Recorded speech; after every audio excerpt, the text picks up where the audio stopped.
All right, so what we have here is we've got Jordian versus Topkan. Topkan currently #1 on the leaderboards for Age of Empires 4. In a 1v1, where Topkan is playing Russ, and we have actually got Jordian on the Mongols. It's going to be an interesting game as well. I can't hide the fact that this game is short because the game teases and doesn't allow you to do so. But it's going to be interesting because whenever it's Mongol, it's one or two. It really can be like a coin flip, one or two things with that type of timer. Either he missed his rush timing, / got countered, or the Rust player got like overwhelmed.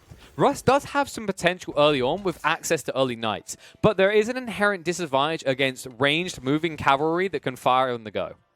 Like I said it in a way that suggested that most cavalry doesn't move. But yes, because Mongols have cavalry that can fire on the go, they can have the advantage because over time they'll burn you down. So if you are playing Rust, your best advantage is a quick tech up into like 2 knights that hit the line, like the eco line of Mongols. Alternatively, rely on wooden fortresses to protect your eco as you expand, which you can, and in fact, it has some value. Remember, guys, you should really build wooden fortresses when playing as Russ as quickly as possible, at least one on your wood line. Not only does it protect your wood line, but look at this. Lumber camps and town centers within the influence return 20% more wood. So you will not only will you have protection, but then you'll also get more of the resource you're protecting, and then also that'll allow you to project forward into more wooden fortresses. On top of that, if you're worried about raids and you are on tight-knit maps, you can opt to go for the palisades because you get reinforced palisades. I don't expect to see it on this map just because if you look at the nature of it, it's fairly wide open. There are some choke points, but this is like probably 150 wood investment at an early point in the game just to keep the Magadai out. But we'll have to see if Jordian opts to move his town center forward. Yeah. Dude, I saw the little pyramid on the map. I was like, he's doing it. He's on the move. So he is going for the all-in Khan rush, or Mongol Khan rush that we see too often at the moment. So the whole concept with this is you get a few villages out. You can see you up to like 9, and then you have a split, right? So you can have some on food and then some on wood, and that will give you the production requirements after you built an Uvu and a barracks to then start spamming spearmen that will run cross-map due to the Uvu giving double production, and then while they are moving across map, you've already started moving your town center in. And you can already see the scouts coming out. Looks like Topkan, he anticipated this coming. I mean, with a name like Topkan, I got a feeling he maybe plays a little bit of this himself, so he knows the timings, but he was too slow to stop it, because this is the counter. If you see someone doing this, you need to stay on top of the town center. It is tricky to do so, though, because the town center moves quicker than scouts. I know, you heard me right. It is absurd. So the reason being, as long as you stay on top of the town center, he wouldn't be able to deploy it. But obviously, if it's deployed, there's no way to start. Look, 1.69 tiles compared to 1.62. So it's actually so difficult to stay on top of this. And now look, he moves straight in, and he's the one harassing the Villi line, because where's all his production? His production is back in base, completely away, and not exposed to this harassment. And he'll go in even further. I don't think you can quite see the wood line here. Looks like Topkan's going to play it safe and pull his wood line further back. Now, we did see Lucifron's counter to this type of play earlier today, where he chose to wall off a separate area that could be cut down safely. But that was for England, where you prioritize longbowmen to be able to construct battering rams to counter this strategy. Russ is a little bit different. Like, they don't have the full advantage of longbowmen, so they don't have the better counter to spearmen. Mind you, they still can opt for archers, which will counter both spearmen and also, by the way, whoa, these little palisade plays. Yeah, he's on top of it now. He can't box it in, though. And the spearman will kill his scouts pretty quick here. So he's trying to burn it, find some sort of advantage. But all of these people aren't working right now. And they've been forcefully away. I think if you overwhelm these spearmen, they die. The problem is there's more spearmen coming, and they're going to trade effectively because you're keeping your people off creating economy while also just slowly losing your economy makers, right? Trap in. He actually boxed him. He boxed him! Topkan! He surrounded him all sides. Does he Villi spam? He does. He's now Villi spamming. He's sending more people over. They're trying to use the spearman to get him out of this. They are boxing him in. He could start walling, but it's too little too late. He's moving again. Town center on the move. He will get it deployed, and this might be too much damage. Topkan. He's going to lose most of his Villis at this rate. The spearman will run him down. I think he needed to kill the spears, but there's so many spears coming in, it's not a move that you can actually even make. So town center will be deployed. He's completely screwed the wood line. And also, if you look at the wood situation, this is the last amount Topkan has. So if you can stop this lumber camp from being an established line, he has no quick way of getting his hands on wood. Meanwhile, the Khan just scouting out and keeping some things busy on the side. More spearmen coming through. They're just going to burn these down. Remember, you also, for every building you pillage, you set on fire, you get wood and gold. So this is so valuable for Jordian. He's going to get wood and gold for doing this. Like, once this is raised, once this is burned down, he'll get wood and gold. And then you can do this with each of these lumber camps. Meanwhile, Top Khan is in a desperate situation where he's panicking, trying to get any little piece of wood he can because he's so low, he's so budget. He can't even build a military building to defend himself with. And yeah, shifts across. Once again, lumber camp now over here. Because he needs to keep building them. They're 50 costs each. They're not too pricey, but these are slowly being burnt down. So that's wood and gold. And Jordian is just ramping up the pressure. He's still got spearmen coming. Straight out the wazoo. Constantly keeping them flowing out right now. In terms of like requirements, he's actually meeting them still. He still has enough production here because he has enough food still. He's put a little less people on wood. I wonder if he's thinking of maybe stopping and creating more villages, but he seems committed to it. And he's actually blocking the route back to safety. He's putting his town center between the villages and the town center. He's found the line, and this is going to cause trouble right now for Top Khan. So arrows will slowly spam out. He's going to lose one or two of these people before they even make it back. That's one down. That should be two. There's so many injured workers here as well, so he's going to move them again. This is slowly damaging the town center, but the eco damage is irrefutable. Jordian is definitely getting some impact here. And because he has a few spearmen back here, just raising all the old buildings, he's making money back. He's constantly getting gold and wood influx because of this. And there's the move. Top Khan finally got the wood he needed because he put everyone on it. He can finally build a wooden fortress so he can hold these people back from this direction. And he can finally have a wood line that shouldn't be completely vulnerable. And meanwhile, he keeps the scouts on top of this. So this town center is slowly getting dented. Top Khan is pop cap though. Look, he's getting some wood now and he needs it because he's currently 24 of 20, so he can't even produce more workers at this point.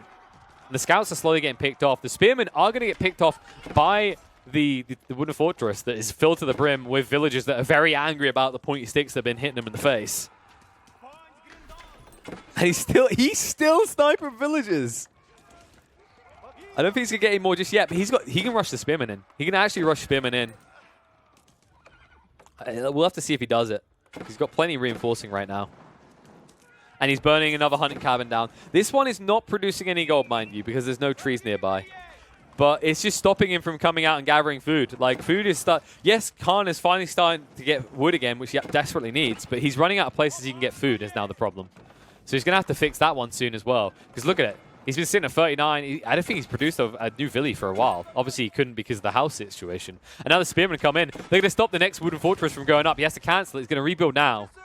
And I don't think the spearmen are going to go close enough to contest this because he would lose maybe 2 or 3 at least just trying to stop this from going up. And the build speed is too fast.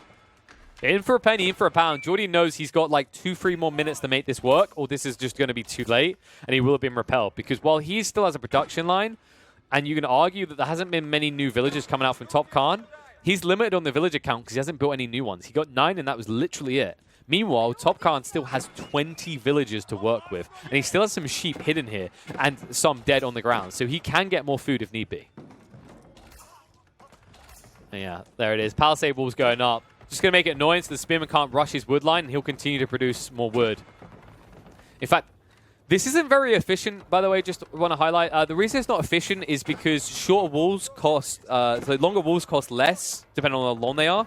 So, like, for example, this was probably like 15-15 sort of thing. If he made it all the way, instead of being 15-15-15, it probably would have been like 30. It's the way that Age of Empires is designed. But he's just playing it safe with the super short walls. And he will make a curved kind of structure that will kind of give firing range for the tower while also protecting his food line because he needs to start producing villies again. And he even gets the wall up just in time. He's being stabbed through the wall right now, though. And that will back off the spearman. So he has a protected food line. This is a decent amount as well. So he should be able to get his hands on about 1,500 food. That's a decent amount of workers. And then he can transition that into some military if he wants. This town center might have to bugger off soon.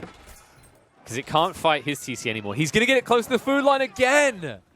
Oh, this is so frustrating to deal with. Mongols right now are just filthy. Playing against them is just so frustrating. And does the town center have range? No. So he's like, fine, we'll just go straight back to woodline. We're out of range, we don't care. Or not. No, He banked them in, but he lost like 2 or 3 of them just trying to get them into the fort. And he's losing more on the outro as well. So 10 plus 5, I mean, he's losing him. He's down to 14 now. He had 20 before this harassment started with the spears into the archers in the town center. And the thing is, while you will eventually win this trade, because he's better off in this TC matchup, because he's got the support of the wood fortress, the problem is that it's not going to matter at this rate. Because at this rate, like, he'll burst through the tower. Maybe he needs a repair guy 1 or 2, but like the point is he can run away when things start to look bad. That's the crazy part about the Mongols. They can just run away with their town center when stuff starts to backfire. And look, just even the threat of being in the neighborhood forces them off wood. I think he just sniped another villager, yeah. I think a villager tried to get out and he just killed him. Or did he try to like, this is the thing, because the town center's right here, he can't even build new villies. Like, he now has to make this work with 12 villies, 5 of which are idle in the tower. And he will get more palisades down. So that'll prevent the spearmen from getting in. The problem is you just have, like, next to no units to build economy. Like, those 9 starter units are actually procuring more eco now for Jordian than Top Khan can get. And this might just be, like, this just feels GG at this point. This is how powerful this is. I don't think Top Khan played this necessarily terribly. It's just very hard to counter this play. If you get locked into Tech 1, like, what do? Maybe you should have tried for a quick tech up, but like you are forced to invest to get enough workers out that you have eco advantage, even with the harassment coming out. And it is just so hard to counter. I think Rus, while they might seem like a powerful nation, are one of these nations that suffer from the fact they don't have a tech up building that gives them harassment opportunity. You do have a tech up building that protects you, though. He could have opted for the Kremlin, but he didn't rush a landmark. I think that's maybe the play. Whenever you play against Khan, I think you need to rush landmark. And you rush it on the side that's closest to, like, food gold. And then, yeah, maybe he exposes a different line, but you always have a fallback point. Because right now, Top Khan has no fallback point. He's built double on these, on the wood fortresses, but the damage isn't good enough. Because by the time, like, you get a town center or even near a threatening point, he's just going to run it away. Not to mention the amount of spears he has. So he can just burn down structures quite easily now. And I think even just trying to run your people into your town center, you're going to lose actually all of them. I think there's enough arrows being flown out there that they just kill you. And he's going for the kill now. With 32 spearmen, it might just be enough. They're slowly getting picked one by one, but I think there's going to be enough here that they'll finish this off before they get killed. And there's just no move left. I think this is GG. Top Khan probably realizes it as well. He's like looking, counting, going, oh, I got rid of another one. And then he probably just selects this group, says 30 spearmen. Are you kidding me? No, he's fully serious.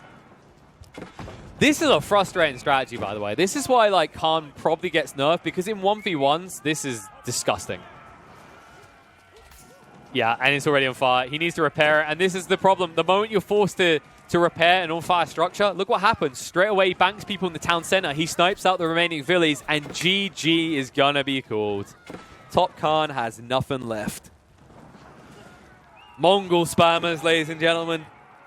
It's some filthy stuff.